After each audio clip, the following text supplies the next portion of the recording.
Alhamdulillah, la haula wa la quwwata illa billah, la haula wa la quwwata illa billahil aliyyil azim. Allahumma salli ala Sayyidina Muhammad wa ala alihi wa ashabihi ajma'in. Semoga Allah mencabut dari diri kita semua sifat ujub, takabur, riya, semua kemusyrikan, semua kemunafikan. Hadirin sekalian, sebetulnya tidak ada yang hebat. Manusia tidak ada manusia hebat. Tidak ada yang jago. Tidak ada yang pintar. Tidak ada yang sangat terlatih. Tidak ada yang luar biasa. Semua makhluk hanya satu, la haula wa la quwwata illa billah. Makhluk itu sama, tidak ada daya, tidak ada kekuatan, kecuali jikalau Allah memberikan kekuatan. Semua makhluk tidak ada daya untuk menolak musibah, juga tidak ada kekuatan untuk mendatangkan manfaat tanpa izin Allah. Siapapun yang Allah kehendaki sesuatu pasti terjadi. Sejago apapun menurut orang, kalau Allah takdirkan harus kena musibah, pasti akan kena. Tidak ada yang bisa menghindar, tidak ada yang bisa menolak, dan tidak ada yang bisa menghilangkannya. Jadi sebetulnya orang bisa bukan karena jago, karena Allah saja mengizinkan. Kita memang harus belajar terus menerus, tapi bukan untuk merasa pintar. Kita belajar adalah amal soleh. Kita belajar adalah mematuhi perintah Allah. Kalaupun ditakdirkan kita bisa agak pintar, tidak boleh kita merasa pintar, karena sekejap saja semua ingatan kita bisa hilang kalau Allah mau. Semua yang kita kumpulkan siang malam bisa lupa seketika, mudah. Kita harus berlatih supaya kemampuan kita bagus, tinggi.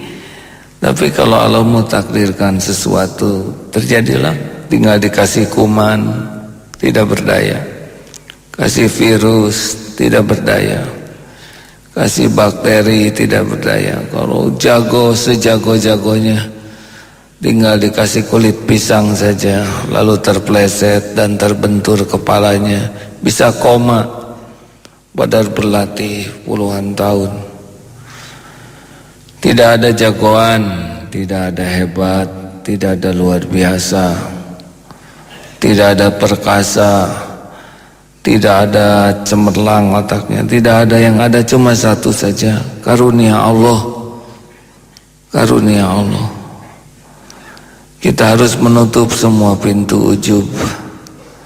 Tidak boleh kita merasa pintar, merasa hebat, merasa spesial, merasa luar biasa, apalagi merasa soleh, merasa mampu, merasa terlatih, merasa bisa. Tidak, kita itu benar-benar harus la haula wa la quwwata illa billah, bahwa semuanya ini hanyalah karunia Allah, bukan kepintaran kita, bukan kehebatan kita, bukan kesolehan kita. Tidak, terus saja la haula wa la quwwata illa billah. Insyaallah kalau hati kita terus menyebut bahwa semua kekuatan dari Allah, tidak ada ujub, tidak ada takabur, insyaallah akan lebih selamat. Dan memang begitu kenyataannya. Yang belum memiliki kemampuan terus berlatih, belajar supaya punya kemampuan, Tapi kita belajar untuk mampu saja, hanya dengan pertolongan Allah. Kalau sudah dimampukan oleh Allah, jangan merasa aman dengan merasa mampu, karena mudah bagi Allah untuk mengambil semua kemampuan kita sekejap saja. Mudah, sangat mudah. Innama amruhu idza arada syai'an ayaqula lahu kun fayakun. Mudah-mudahan semangat berlatih, semangat belajar kita adalah semangat untuk jadi orang yang disukai Allah. Kita belajar keras bukan untuk jadi hebat, bukan untuk menjadi juara. Kita belajar dan berlatih sungguh-sungguh bukan untuk menjadi orang yang terkenal, orang yang dapat penghargaan. Tidak perlu, semua itu kecil. Keperluan kita dari semua ikhtiar kita cuma satu. Apa yang kita lakukan jadi amal soleh, belajar jadi amal soleh, bekerja jadi amal soleh, berlatih jadi amal soleh. Cukup. Amal soleh lah yang mendatangkan keridhaan Allah, mendatangkan rahmat Allah. Dan sehebat apapun panggilan dari orang, juara atau apa saja, penghargaan, piala, medali, itu tidak ada apa-apanya dibanding dengan keridhaan Allah Subhanahu wa taala. Dan jangan sekali-kali kita merasa dengan memiliki kemampuan yang sedikit kita bisa menyelesaikan masalah, kita bisa melindungi orang, kita bisa menyelesaikan berbagai persoalan. Tidak, semua kemampuan kita adalah untuk membuat kita tawadu kepada Allah, karena Allah lah satu-satunya yang bisa menyelesaikan masalah kita, tidak ada yang lain. Wa yamsaskallahu bidurrin fala kashifa lahu illahu wa yuridka bi khairin fala rada li fadli. Sekira Allah memberikan kemudaratan, menyentuhkan, bukan menimpakan, menyentuhkan kemudaratan bagimu, maka tidak ada yang bisa menghilangkannya. Kita mau digigit nyamuk, tidak ada yang bisa menghilangkannya selain Allah sendiri. Dan jika Allah memberikan kebaikan, kalau Allah mau ngasih apa saja ke kita, fala radha li fadli, tidak ada yang bisa menolak. Pasti sampai, pasti sampai. Akan Allah memberikan sesuatu, tidak yang bisa menghalangi, tidak ada yang bisa nolak, tidak tertukar, tidak meleset, tidak tertunda. Apa yang Allah tetapkan untuk kita pasti terjadi, mutlak terjadi. Yushibu bihi ma yasha'u min ibadihi wa huwal ghafurur rahim. Allah berikan kepada siapa di antara hamba yang Dia kehendaki, dan Allah lah yang Maha Pengampun lagi Maha Penyayang. Saudaraku sekalian, selamat menikmati menyempurnakan ikhtiar, dan kita yakin ikhtiar baru bisa wujud dengan pertolongan Allah.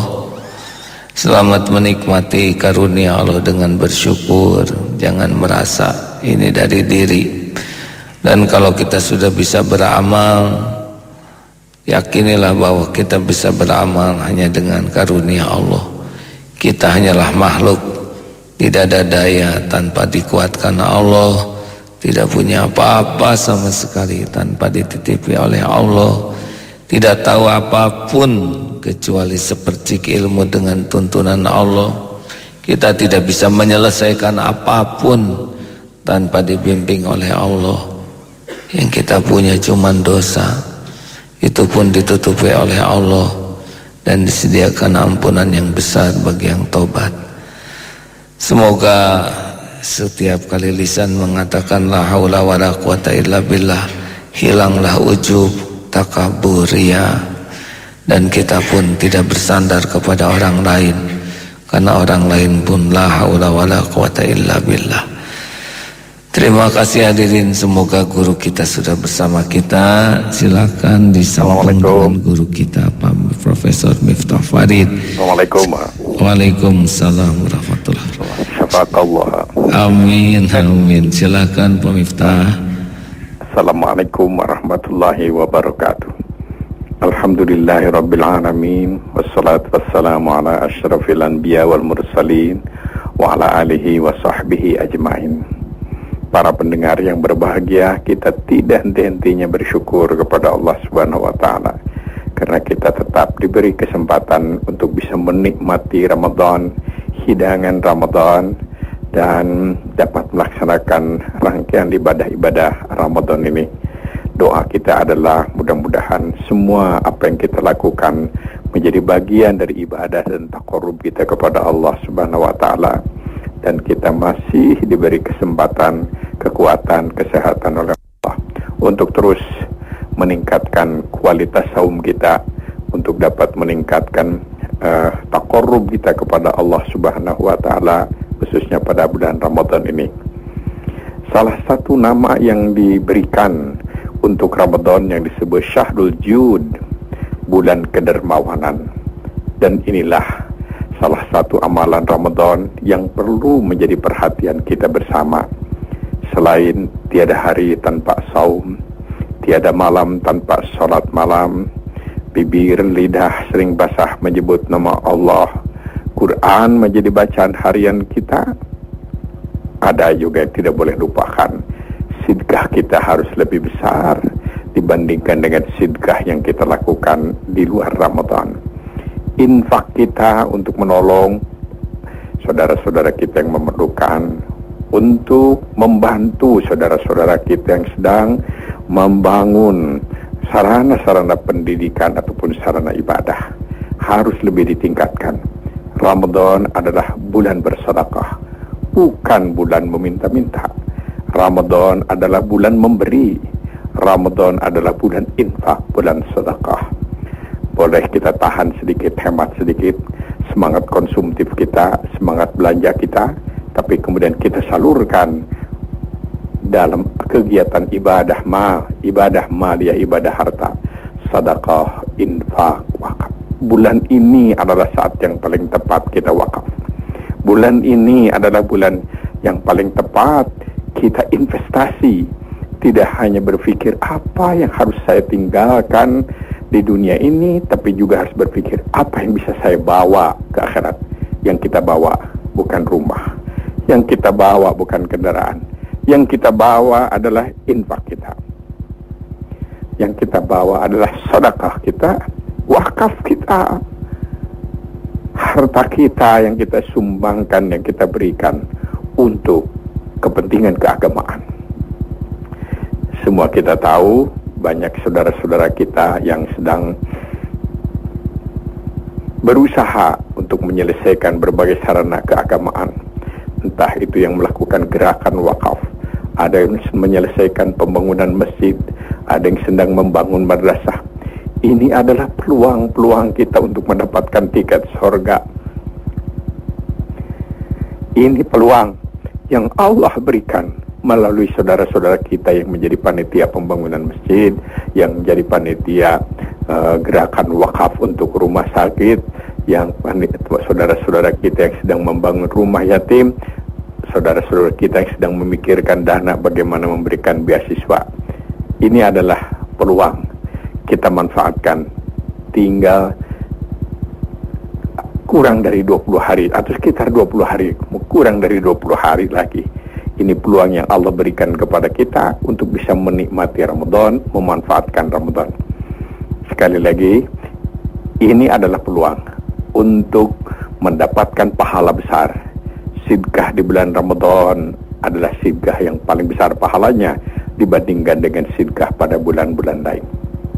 Wakaf di bulan Ramadan adalah paling besar pahalanya dibandingkan dengan wakaf-wakaf yang kita berikan pada bulan yang lain. Rasulullah Sallallahu Alaihi Wasallam adalah sosok pribadi yang banyak menolong, banyak bersedekah dan banyak berinfak. Walaupun kehidupan beliau di Madinah sebetulnya adalah seorang yang pas-pasan, tidak kaya, tetapi sedekah beliau, infak beliau, begitu diterangkan di dalam tarikh, di bulan Ramadan ini berlipat-lipat. Beliau berusaha untuk bisa berinfak, beliau berusaha bisa bersedekah, beliau bisa berusaha untuk menolong saudara-saudara kaum muslimin yang lemah. Ini adalah teladan Ramadan adalah syahrul jud, bulan kedermawanan, bukan bulan konsumtif. Ramadan adalah bulan memberi, bukan bulan di mana kita memperbanyak, memenuhi apa-apa yang menjadi hanya keinginan kita yang sifatnya duniawi. Harta yang sebenarnya adalah harta yang sempat kita sumbangkan untuk kepentingan agama kemanusiaan. Harta yang merasa kita miliki, wallahu alam. Mungkin milik pencuri karena dicopet, mungkin milik air karena kena banjir, mungkin milik api karena terbakar, wallahu alam, atau paling baik milik ahli waris. Yang menjadi bencana kalau harta yang ditinggalkan diterima oleh ahli waris menjadi sumber sengketa dan pertengkaran ahli warisnya. Hadis mengemukakan salah satu kenikmatan ketika seorang hamba berada di barzah adalah kenikmatan karena sekian persen dari kekayaannya sempat menjadi harta wakaf, sempat nempel menjadi masjid, sempat nempel menjadi madrasah, sempat menempel menjadi rumah sakit Islam, sempat nempel menjadi bangunan-bangunan rumah yatim. Itulah katanya yang memberikan kenikmatan ketika kita berada di barzah. Mereka menyesal karena harta yang ditinggalkannya tidak ada sedikit pun yang nempel menjadi harta wakaf, dan merasa menderita dan tersiksa seorang di barzah itu karena dia meninggalkan sejumlah kekayaan menjadi sumber sengketa pertengkaran ahli warisnya. Wa na'udzubillahi min dzalik. Allah mesti memberi kesempatan hidup kepada kita. Ini adalah berarti kita masih diberi kesempatan peluang untuk berprestasi, yaitu apa yang bisa kita bawa, bukan hanya apa yang bisa kita tinggalkan, apa yang kita bawa. Jaminan dari Allah Subhanahu wa ta'ala.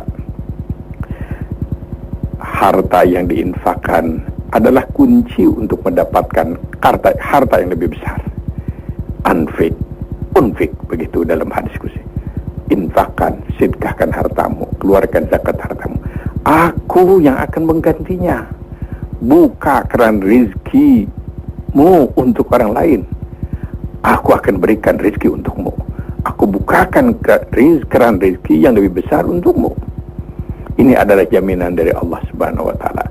Makanya kita tidak pernah menyaksikan, mengetahui ada orang menjadi miskin gara-gara infak, gara-gara sedekah.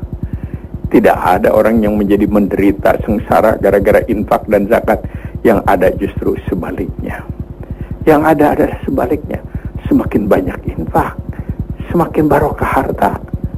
Semakin banyak sedekah, semakin lancar usaha. Bahkan dikatakan katanya kunci untuk memperoleh keberuntungan adalah infak dan sedekah. Kunci untuk memperoleh kesuksesan dalam bisnis adalah zakat, adalah infak dan sedekah. Yang tidak kalah pentingnya apa yang dijanjikan oleh Rasulullah sallallahu alaihi wasallam dalam hadis Bukhari. Setiap hari ratusan malaikat turun ke bumi. Kerja mereka adalah berdoa kepada Allah Subhanahu wa ta'ala. Ya Allah, ampuni semua dosa dan kesalahan orang-orang yang berinfak pada hari ini. Ya Allah, ampuni semua khilaf dan salah hamba-hambamu yang sedekah, yang infak, yang wakaf pada hari ini. Ya Allah, maafkan semua dosa dan kesalahan orang-orang hambamu yang berinfak sedekah hari ini. Dan ya Allah, berikan rezeki kepada mereka yang hari ini bersedekah dan berinfak. Berikan curahan rezeki kepada mereka yang berinfak dan bersedekah pada hari ini. Ini doa ratusan malaikat. Malaikat pasti lebih soleh daripada kita manusia yang ada saja kita berbuat dosa. Nah, inilah infak dan sedekah. Nanti katanya dalam timbangan hisab, ketika orang-orang dihitung, orang yang di dunia amal sama, kemudian segala kebaikannya sama, tapi ada yang satu pas-pasan saja, dan ada yang lain berat begitu timbangannya. Setelah ditanya apa kelebihannya, yang ini banyak sedekah dan yang lain kurang sedekah. Ketika juga di barzah, orang menampakkan wajah sesuai dengan amal masing-masing. Ada yang amalnya sama, ibadahnya sama, tapi yang lain lebih unggul, lebih indah lagi. Apa yang membedakannya? Yang satu ini banyak sedekah dan banyak infak. Infak dan sedekah itu adalah penyelamat diri kita. Infak dan sedekah itu adalah yang bisa menurunkan rezeki yang lebih besar kepada kita. Sedekah dan infak, wakaf itu adalah merupakan peluang kita untuk mendapatkan rahmat, barokah, dan tentunya adalah maghfirah Allah Subhanahu wa taala. Kepada kita yang merasa dalam hidup ini banyak dosa, kesalahan kaitan dengan manusia, tentu saja kita harus minta maaf kepada manusia. Tidak boleh lupa, salah satu kegiatan yang bisa menghapuskan dosa dan salah adalah infak, sedekah, dan wakaf. Jadi kepada kita yang terlanjur banyak berbuat dosa, ingin melakukan pertobatan, bertobatlah. Berhenti dari dosa, menyesal atas dosa, dan kemudian bertekad, berjanji tidak akan mengulangi dosa. Satu lagi, perbanyak infak, perbanyak sedekah. Itu kifarat penghapus dosa dan kesalahan. Bagi kita yang sedang memerlukan sesuatu, punya keinginan yang luar biasa, apakah ingin anak sukses, apakah ingin bisnis maju, ingin karir baik, atau apa saja yang keinginan-keinginan duniawi itu yang diridhoi oleh Allah Subhanahu wa taala, sertailah doa itu dengan infak. Infaknya tentu saja memohon ridho Allah. Sedekahnya tetap ikhlas mengharap ridho Allah. Wakafnya juga harus ikhlas. Kalau tidak ikhlas bukan mengharap ridho Allah, tapi karena ingin dipuji manusia, karena ingin beken di kalangan di masyarakat, ya nggak dapat bagian. Pahalanya sudah di dunia, yaitu pahalanya adalah beken, pahalanya adalah pujian, pahalanya ada tepuk tangan, pahalanya ada dipuji-puji. Sudah selesai pahalanya. Jadi di akhirat nggak usah minta lagi. Maka kalau kita melaksanakannya dengan ikhlas, akhirat jaminan, di dunia insya Allah akan didapatkan. Kalau tidak didapatkan di dunia, di akhirat akan tambah lagi. Tidak akan ada yang dirugikan. Rasulullah Sallallahu Alaihi Wasallam sudah berulang kali kita dengar dan kita sudah hafal semua 3 investasi abadi. Sedekah jariyah, sedekah yang mengalir pahalanya. Dalam kaitan ini adalah sedekah terutama yang kita sumbangkan untuk kepentingan sarana keagamaan, untuk bangunan masjid, bangunan madrasah, untuk kepentingan masyarakat, untuk tanah kuburan, untuk wakaf, untuk membangun rumah sakit Islam, untuk sarana-sarana dakwah, sarana-sarana keagamaan. Sedekah ini wakaf. Ramadan adalah harus dijadikan sebagai bulan gerakan wakaf. Ramadan adalah bulan kesempatan untuk kita menyediakan dana semampu kita untuk ibadah yang sifatnya itu permanen, namanya adalah wakaf. Kita tidak tahu apakah kita masih bisa bertemu nih dengan Ramadan tahun depan. Wallahu a'lam. Apakah kita masih sempat nanti setelah Lebaran hari raya itu diberi kesempatan untuk wakaf. Oleh karena itu, jangan menangguhkan, jangan menunda-nunda. Kalau sudah ada niat wakaf, tidak usah diskusi lagi, tidak usah macam-macam pertimbangan, keluarkan saja. Udah Allah lah yang menjaminnya itu. Jangan ini waduh, kalau soalnya kalau diberikan ini bagaimana ini, terlalu banyak nanti iblis setan berpikir setan itu mengganggu, mempengaruhi. Lebih baik cepat saja bismillah, wakaf, gerakan wakaf.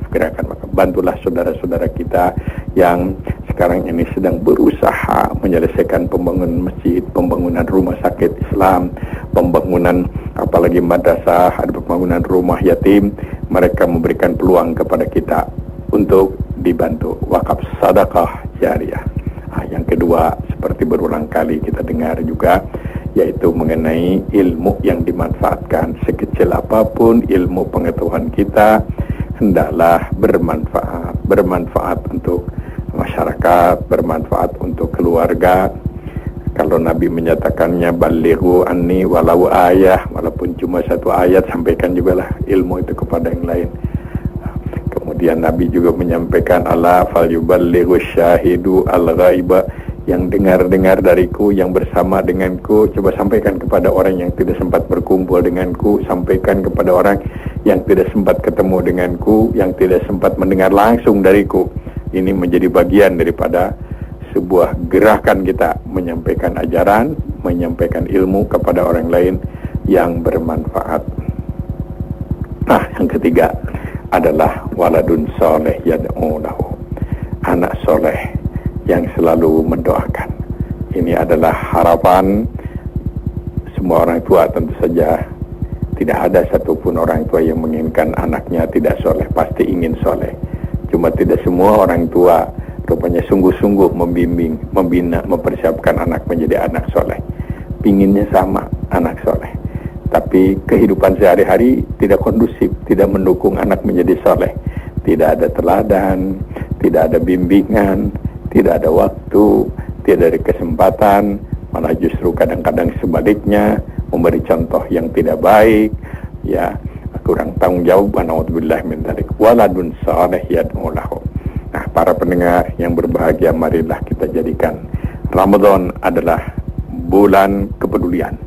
Ramadan adalah bulan sedekah. Ramadan adalah bulan berinfak. Ramadan adalah bulan wakaf. Kita ingat-ingat sudah 10 hari lebih ini, selama 10 hari belum pernah wakaf, belum pernah infak. Mumpung masih ada kesempatan, silahkan hubungi lembaga-lembaga yang memang sekarang ini banyak yang sedang berusaha untuk menyelesaikan sarana keagamaan, pembangunan masjid, pembangunan rumah sakit, pembangunan rumah yatim, dan lain-lain. Syahrul bulan wakaf. Bulan wakaf, ini Ramadan adalah bulan kesempatan untuk menjadikan, untuk memanfaatkan ini harta kita supaya menjadi harta kita yang sebenarnya. Harta kita supaya menjadi harta yang membuahkan keberkahan, harta yang dapat menjadi kifarat penghapus dosa dan kesalahan, harta yang bisa menjadikan rumah kita menjadi mawaddah warahmah, membangun terwujudnya cinta kasih di antara rumah tangga. Itu antara lain adalah diwujudkan dalam bentuk sedekah, infak, wakaf, sedekah, infak, wakaf. Nabi sallallahu alaihi wasallam menjanjikan amal kebajikan yang kita lakukan pada bulan Ramadan mendapat pahala berlipat-lipat ganda dibandingkan dengan amal kebajikan yang sama yang dilakukan pada bulan selain Ramadan. Ada yang mendapatkan pahala 70 kali lipat dibandingkan dengan ibadah yang sama yang dilakukan pada bulan selain Ramadan. Mudah-mudahan Allah Subhanahu wa taala memberikan kesempatan kepada kita untuk bisa memanfaatkan Ramadan ini adalah dengan berinfak. Tiada hari tanpa infak, tiada hari tanpa sedekah. Jangan biarkan harta kita menjadi tidak barakah. Jangan membiarkan harta kita menjadi peluang kita bertambah jauh dari yang maha kuasa. Jangan menjadikan harta kita menjadi harta yang kemudian menjadi beban di akhirat kepada kita. Mudah-mudahan Allah Subhanahu wa taala membimbing kita. Baik sahabat MK dan pendengar dimanapun Anda berada, kini saatnya Anda berkesempatan untuk bersilaturahim bersama kami di pagi ini melalui line telepon kami, line telepon MKFM, yaitu 0222017076. Atau bagi Anda yang sedang berada di luar negeri, Anda dapat tambahkan kode area Indonesia yaitu 62 menjadi 6222201776. Bagi Anda yang akan bergabung melalui line telepon, untuk bisa menyesuaikan terlebih dahulu volume suara radio Anda agar suara Anda bisa terdengar dengan jelas. Kembali dilanjutkan, Pak Miftah. Ya. Sampai saat ini belum ada yang bergabung, Pak. Baik, ya. Para pendengar yang berbahagia, kebiasaan sedekah, kebiasaan berinfak itu merupakan kebiasaan yang tentu saja yang baik dan sangat terpuji. Kebiasaan kita untuk sulit untuk mengeluarkan sedekah dan infak adalah sebuah kebiasaan yang tentu tidak terpuji. Rasulullah sallallahu alaihi wasallam dan para sahabat adalah sosok pribadi-pribadi yang pantas, penting untuk kita teladani, di mana mereka bersedekah, berinfak itu melebihi daripada apa yang dilakukan kebiasaan orang. Abu Bakar Siddiq menyerahkan seluruh kekayaannya.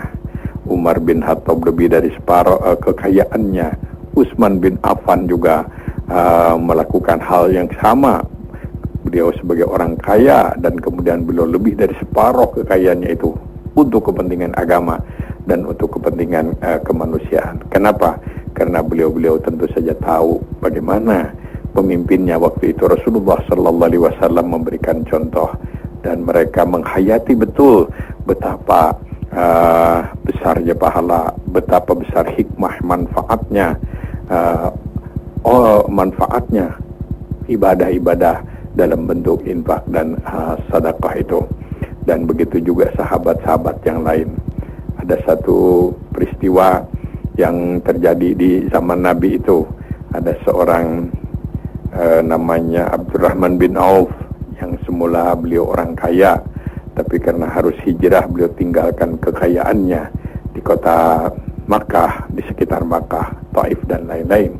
Sampai di Madinah beliau menjadi orang yang miskin, bahkan kelaparan, ketika oleh seorang sahabat, rekan bekas mitra bisnisnya, Sa'ad, menawarkan kekayaan untuk diberi kekayaan kepadanya, kepada Abdurrahman bin Auf. Abdurrahman bin Auf, saya mohon maaf Tuhan, saya tidak siap ini menerima pemberian dari Anda.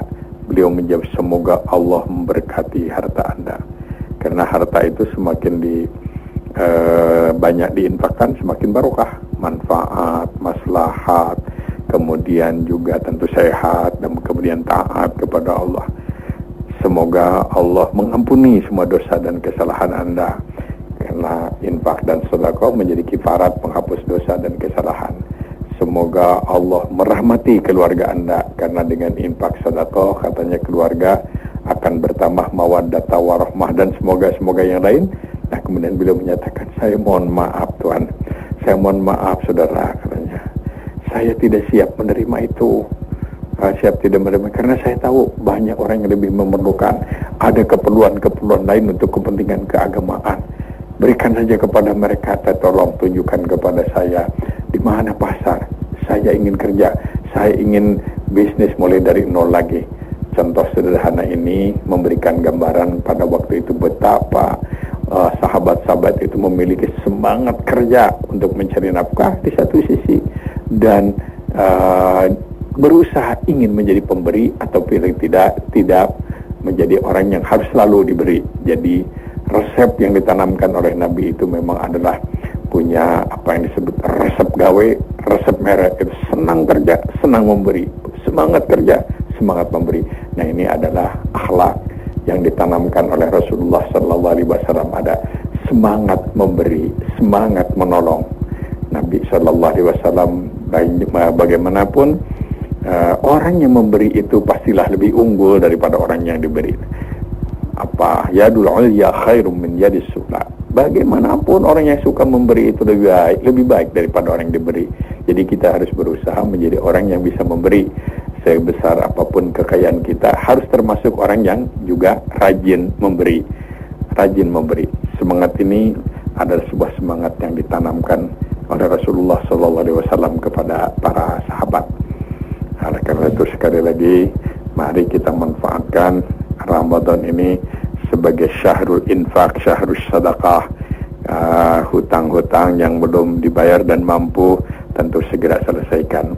Kemudian juga hal-hal yang menjadi kewajiban harta kita, zakat, mungkin juga nazar, mungkin juga janji-janji yang berkaitan dengan penyaluran harta, segeralah lakukan. Ini adalah saat yang terbaik untuk melakukan ibadah, termasuk ibadah harta itu. Berbicara tentang wakaf, sekarang ini juga sudah difasilitasi oleh beberapa lembaga. Boleh wakaf itu dalam bentuk tanah, boleh dalam bentuk barang-barang yang bermanfaat untuk kepentingan agama, tapi juga ada yang disebut wakaf dana abadi. Yang dimaksud dengan wakaf dana abadi adalah kita punya uang, kalau membeli tanah yang nggak ada artinya, maka wakaf itu diwujudkan dalam bentuk uang, nanti oleh panitia diatur sedemikian rupa menjadi harta yang permanen, kolektif. Jadi ada wakaf kolektif. Jadi kita punya uangnya cuma 100.000. Nih kalau beli tanah nggak manfaat, tapi ingin wakaf, gabung dengan yang lain. 100.000 kali 100.000 kan sudah cukup besar itu, atau 100.000 kali 100 orang sudah besar. Nah itu adalah wakaf. Bisa juga wakaf dana itu dikelola oleh lembaga yang bertanggung jawab, yang amanah untuk kepentingan agama dan kemanusiaan, wakaf dana abadi. Jadi kalau secara rutin kita melakukan wakaf dana abadi tiap bulan, potong aja lah gaji saya sekian persen untuk wakaf dana abadi. Waduh, baik, luar biasa. Jadi kita memaksakan, berusaha supaya dipaksa oleh situasi di mana kita mesti mengeluarkan wakaf rutin gitu. Boleh wakaf itu juga dikemas dalam bentuk wakaf nyicil, boleh. Saya nyicil, saya mau wakaf tapi saya nyicil aja nih tiap bulan sekian. Wakaf itu boleh dijadikan juga sebagai wasiat kepada anak-anak kita nanti setelah mamah meninggal dunia. Ini kalian harus ridho, ini mamah wakafkan, boleh. Cuma tentu saja nilai pahalanya lain dengan langsung wakaf pada saat hidup. Boleh juga wakaf itu diwujudkan dalam bentuk umpamanya saja dalam bentuk nazar. Kalau saya nazar nih, saya mau wakaf ini dalam bentuk nazar. Wakaf juga boleh diwujudkan dalam bentuk, sekarang difatwakan tentang menanam pohon lindung, itu juga wakaf. Malah sekarang juga sedang dikemas wakaf produktif. Wakaf produktif adalah wakaf yang dikumpulkan oleh panitia penyelenggara untuk dijadikan modal usaha dan kemudian hasilnya untuk menolong fakir miskin. Itu ini kemasan wakaf, supaya wakaf itu jangan hanya umpamanya saja bangunan terus, tapi bagaimana mengelolanya, maka diberikan solusi-solusi seperti tadi. Pada dasarnya banyak peluang kita untuk wakaf. Bagi kita yang rezeki sedikit bisa wakaf, yaitu dengan kolektif, nanti wakaf bersama-sama dihimpun oleh sebuah lembaga, oleh panitia, sehingga bisa juga bermanfaat untuk sesuatu yang sifatnya itu monumental. Baik, Pak Miftah, karena ada kesalahan teknis, jadi mohon maaf kami tutup terlebih dahulu teleponnya Pak, nanti kami akan hubungi kembali. Baik. Baik sahabat MK dan pendengar dimanapun Anda berada, mohon maaf karena ada kesalahan teknis melalui berhubungan dengan line telepon sahabat MK. Tentu saja nanti Anda boleh bergabung kembali di 0222017076 0222017076, nanti dapat Anda pergunakan bersama kami di manajemen Kalbu Pagi bersama Profesor Dr. Kiai Haji Miftah Farid. Dan pendengar dimanapun Anda berada, kembali saatnya Anda berkesempatan untuk bergabung bersama kami. Kali ini line telepon MKFM 0222017076 dapat Anda pergunakan kembali. 0222017076 dapat Anda pergunakan kembali untuk bergabung bersama kami di manajemen Kalbu Pagi bersama Kiai Haji Miftah Farid, sahabat MK yang sudah tersambung kembali di line telepon 0222017076. Kita akan sapa, sudah ada yang bergabung di line telepon MKFM, sahabat MK dan pendengar dimanapun Anda berada.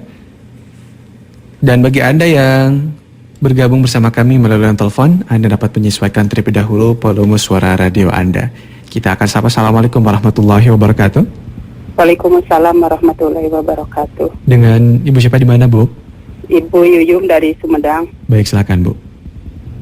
Assalamualaikum Pak Mita. Waalaikumsalam warahmatullahi.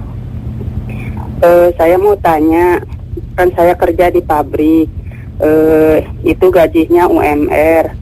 Itu mau nanya, udah masuk zakat enggak? Itu aja Pak. Ya. Assalamualaikum warahmatullahi wabarakatuh. Ya, jadi ada zakat, ada juga hakun siwa zakat, yaitu infak dan sedekah. Kalau zakat itu jumlah minimalnya atau nisabnya sudah ditentukan, yaitu 85 gram emas kalau bisnis, atau juga barang simpanan. Tapi kalau infak tidak mengenal batas. Infak itu memang ada yang wajib, ada yang sunat. Tapi kalau zakat pasti wajib. zakat 2,5%, 5%, 10%, ada yang 20%. Tapi kalau infak bisa menyesuaikan dengan zakat, punya 2,5% atau kurang dari itu atau lebih dari itu. Jadi kalau penghasilan kita dihitung-hitung dalam setahun 85 gram emas, keluarkan zakat. Kalau saya nggak nyampe tapi saya ingin beribadah, keluarkan saja infak, ya, infak atau sedekah. Nah, infak sedekah itu sekali lagi bisa wajib kalau memang ada hal yang sangat perlu untuk ditolong, dan sekarang ini banyak harus ditolong. Tetapi kalau ini bisa cuma sunat saja. Bagi kita yang sudah zakatnya sudah zakat. Tapi ini ada masjid yang belum selesai di depan rumah atau ya tentu masih ada bisa ada kewajiban kita, wajib infak, wajib sedekah. Jadi lakukan sajalah, apakah infak atau sedekah. Kalau bisa mencapai 2,5% dan lebih selamat. Kalau kurang dari 2,5%, sepanjang bukan bisnis yang tadi minimal modalnya 85 gram emas, ya keluarkan saja. Nah, mungkin infak biar serah kepada Allah, itu namanya. Baik, di telepon FM sudah ada yang bergabung kembali. Kali ini Ibu Kartia di Kebumen. Assalamualaikum warahmatullahi wabarakatuh, Ibu Kartia. Iya, assalamualaikum. Waalaikumsalam warahmatullahi wabarakatuh. Silakan, Bu. Iya, mau tanya ini Pak Ustadz. Ini kalau cara mendapatkan malam Lailatul Qadar bagi wanita haid, gimana caranya, apa yang harus dilakukan? Apa saja amalan yang harus dilakukan pada malam itu ketika wanita sedang haid? Itu saja, Bu. Iya, itu. Baik, terima kasih, Bu. Ibu Kartia di Kebumen. Ya. Semua amal kebaikan dilakukan oleh wanita yang sedang haid dan yang tidak haid sama, kecuali sholat itu tidak boleh. Kemudian yang kedua tentu saja saum tidak boleh. Yang ketiga tawaf tidak boleh. Nah, bagaimana kalau berdiam di masjid begitu? Jadi kalau mau berdiamnya tidak di masjidnya, mungkin di serambi masjid atau bukan di bangunan utamanya.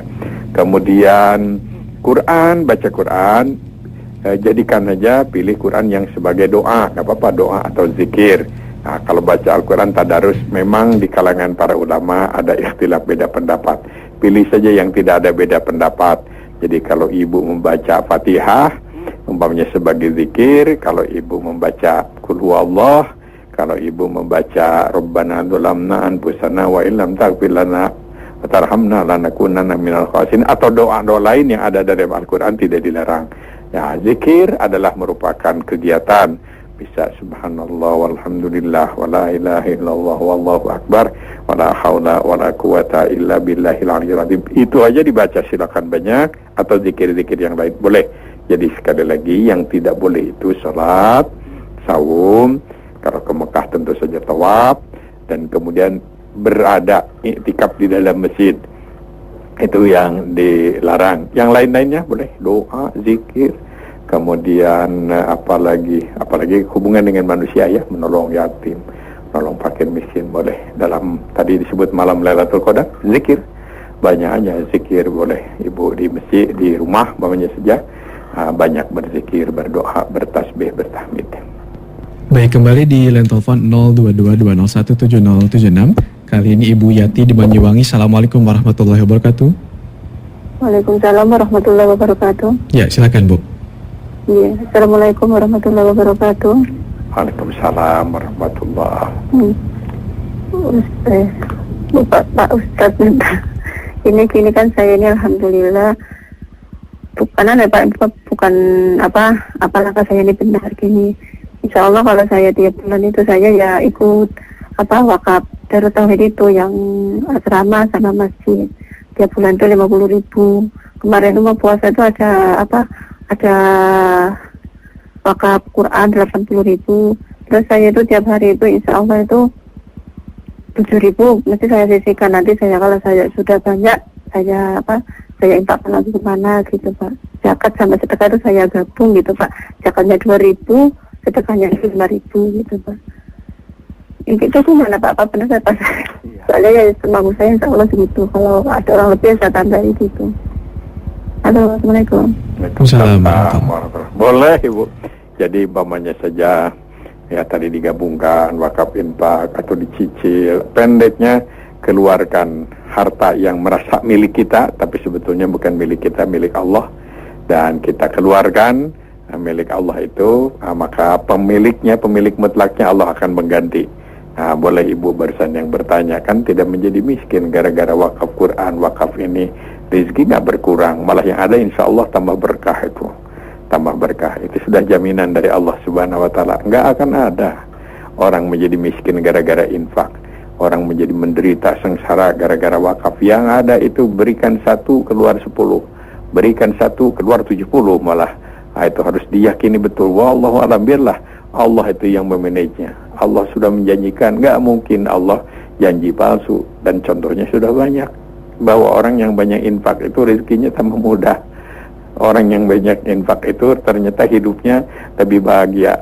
Sebaliknya juga banyak terjadi.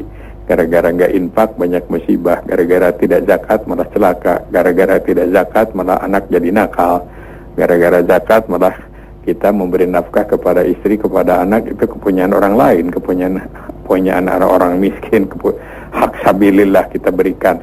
Jadi tidak barokah. Jadi yakinkan bahwa dengan infak dan sedekah itu harta menjadi barakah, rumah tangga menjadi mawaddah warahmah, hidup juga syarat dengan kenikmatan dan ketenangan. Baik, kembali di line telepon 0222017076. Kali ini hamba Allah di Cianjur. Assalamualaikum warahmatullahi wabarakatuh. Assalamualaikum. Waalaikumsalam warahmatullahi wabarakatuh. Baik, silakan Bu. Ya, Pak Ustaz, assalamualaikum warahmatullahi wabarakatuh. Waalaikumsalam warahmatullahi wabarakatuh. Ini ya Pak Ustaz, saya mau tanya, ketika di dalam sholat fardu, apa itu sholat sunnah-sunnah yang lain seperti tarawih gitu, apakah setelah takbiratul ihram itu dibaca doa iftitah di dalam hati atau di lisan atau langsung Fatihah aja gitu Pak Ustaz? Baik, itu saja Bu. Ya, mohon penjelasannya ya Pak Ustaz. Terima kasih. Assalamualaikum warahmatullahi wabarakatuh. Waalaikumsalam warahmatullahi wabarakatuh. Nah, doa iftitah yaitu doa setelah takbiratul ihram, bacaan salat setelah takbiratul ihram sebelum Fatihah. Itu disunatkan, sekali lagi disunatkan dibaca dalam salat rakaat pertama saja. Rakaat pertama saja. Rakaat pertama saja, terutama untuk sholat wajib. Nah, kalau sholat kayak rawatib dan lain-lain, mau baca rakaat pertama boleh, tidak juga tidak apa-apa. Jadi yang afdol itu yang dicontohkan, yang jelas secara khusus diajarkan adalah pada waktu sholat fardu rakaat pertama, rakaat kedua, ketiga tidak pakai iftitah lagi. Untuk sholat sunat boleh pakai iftitah. Untuk pertama pokoknya tarawih yang biasanya langsung bismillah tidak apa-apa, karena rakaatnya sampai 11 sampai 23 tidak sempat, malah Fatihahnya aja dipercepat. Ini nggak usah lagi baca iftitah. Jadi jangan sampai begini, iftitah dibaca tapi Fatihahnya cepet-cepetan begitu. Jadi lebih baik Fatihah dengan bacaan yang mantap, yang baik, dibandingkan dengan hanya membaca dibandingkan dengan iftitah. Tapi sekali lagi baik saja kalau rakaat pertama baca iftitah itu. Baik, sahabat MK, kembali di 0222017076. 0222017076 dapat Anda pergunakan untuk bergabung bersama kami silaturahim di manajemen Kelompok Pagi bersama Kiai Haji Miftah Farid. Dan di line telepon MKFM kembali sudah ada yang bergabung, sahabat MK di 0222017076. Assalamualaikum warahmatullahi wabarakatuh. Halo. Assalamualaikum warahmatullahi wabarakatuh. Waalaikumsalam. Baik, silakan Bu. Ya. Assalamualaikum. Waalaikumsalam warahmatullahi. Ya, langsung Bu, silakan. Oh ya. Pak Ustadz, saya mau tanya. Saya kan masih banyak tanggungan ya, masih banyak punya hutang lah gitu. Yang tidak mungkin diselesaikan dalam misalkan bulan puasa atau dalam waktu cepat. Tapi saya berniat ingin selalu bersedekah atau berinfak. Itu bagaimana Pak Ustadz kalau begitu? Saya masih banyak tanggungan, masih banyak kewajiban. Jadi saya melaksanakan itu. Gitu aja sementara. Ya, Assalamualaikum. Waalaikumsalam warahmatullahi. Ya, hutang itu kan wajib dibayar. Zakat juga wajib dibayar. Jadi kalau kita akan membayar zakat umpamanya saja, sedangkan punya hutang yang hutangnya itu harus dibayar sebelum waktu pembayaran zakat, tentu harus dibayar. Tapi kalau hutangnya adalah yang seperti biasa pengusaha, hutang tiap bulan dicicil ke bank dan lain-lain, jangan terganggu zakat itu. Walaupun mungkin ada perhitungan tersendiri. Tapi kalau sebagai pribadi kita punya hutang ke tetangga nih, nanti aja nggak akan bayar, padahal tetangga perlu nih. Nah, yaitu hutang dulu lah. Tapi kalau hutang kita tahu bahwa hutang ini memang janjinya juga bulan depan, atau bisa dilakukan pada tidak akan membuat derita orang yang dihutangi begitu. Sidqah dulu, tentu baik lah. Jadi dengan sidqah itu nanti rezekinya insya Allah akan lebih mudah untuk bayar hutang. Tapi kalau ada hutang yang memang harus dibayar cepat, tentu saja hutang itu lebih didahulukan. Karena membayar hutang kan wajib, sidqah mungkin hanya sunat. Jadi yang wajib tidak boleh dikalahkan oleh yang sunat. Jadi ibu pertimbangannya ini hutangnya mendesak harus dibayar, atau sebetulnya juga memang ini hutang yang cicilan begitu, tiap bulan bayar ke sidqah itu tuh tidak apa-apa. Tapi hutang tidak boleh tidak dibayar, ya harus dibayar. Cuma mungkin tergantung perjanjian hutang atau pembayaran hutang tersebut. Apakah bisa bulan depan janjiannya, atau memang ini secara rutin memang hutang perusahaan. Jangan mengganggu sidqah kita. Ya, prinsipnya sekali lagi, yang sunat jangan mengalahkan yang wajib. Tapi kalau yang wajib bisa dilaksanakan, memang waktunya masih ada, ingin sidqah dulu bulan Ramadan, sidqahlah. Gitu. Baik Pak Miftah, tidak terasa kita telah berada di penghujung kebersamaan. Apabila ada yang disampaikan kembali, silahkan Pak. Baik para pendengar yang berbahagia, marilah 2/3 ke depan ini kita ingat harus ada sidqah, harus ada wakaf, terserah semampu kita. Pendeknya Ramadan ini harus menjadi bulan berwakaf, bulan bersidqah, bulan berinfak sesuai dengan kemampuan kita masing-masing, agar tahan sedikit barangkali hura-hura lebarannya, hura-hura pakaiannya, ini pakaiannya masih ada, nggak usah belilah. Jadi sekarang wakaf saja, ini yang saya bawa, kalau ini saya tinggalkan, yang saya bawa adalah yang menjadi harta wakaf. Nah, mudah-mudahan Allah Subhanahu wa taala menolong kita. Wassalamualaikum warahmatullahi wabarakatuh. Waalaikumsalam warahmatullahi wabarakatuh.